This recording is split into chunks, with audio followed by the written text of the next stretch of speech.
going to play the rest of it, but we could end it right there. You promised that you would not only end inflation, you would cut prices. And you said you would do so via tariffs. And now, when pressured, you're saying, well, I can't guarantee that. Well, that's precisely what you did on the campaign trail.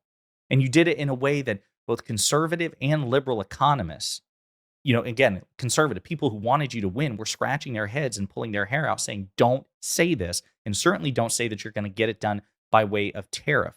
What are you going to do? Cause a deflationary spiral? Are you going to wreck the economy that way?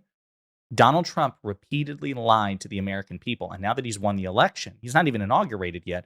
Now, after pressure, he's like, okay, well, I can't guarantee that because when prices don't drop the way that he promised you they would, he's going to try to say, well, I couldn't guarantee it. But that's precisely what you did when you were courting people's votes. I can say that if you look at just pre-COVID, we had the greatest economy in the history of our country.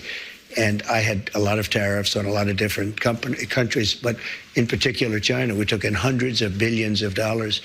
And we had Again, these things, it ended up becoming, as we discussed at the beginning, one of the biggest tax increases in American history.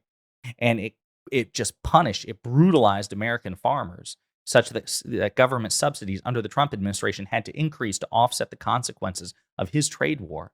And did we have the greatest economy in American history? In many ways, the Biden economy is just objectively better. Again, I'm not running for office, so I can say that. Whether or not people believe it, the facts are the facts. But even if I grant Trump's premise that the pre-COVID economy was the best in the world, that wasn't single-handedly because of Donald Trump. Trump wants you to believe that.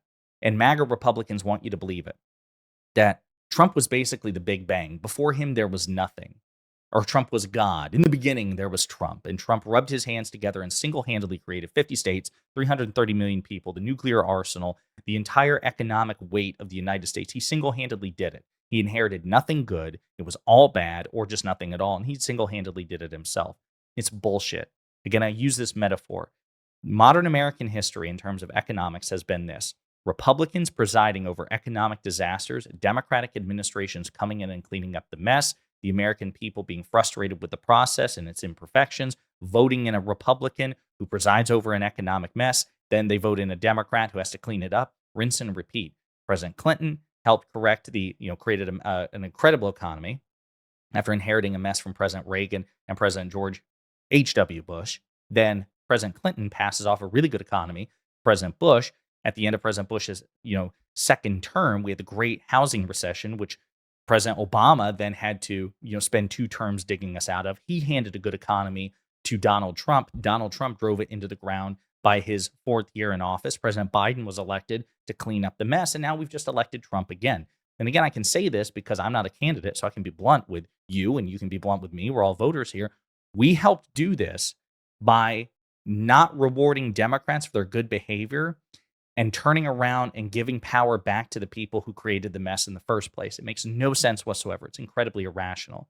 But again, to use the metaphor, George W. Bush left Obama a gaping pit in the earth. And then Obama presided over the construction of a tall skyscraper, 100 floors, let's say 100 stories out of 110. He passes off the skyscraper in progress after having built 100 stories to Donald Trump. Donald Trump becomes the new foreman. Trump adds from 100, 110, which is good.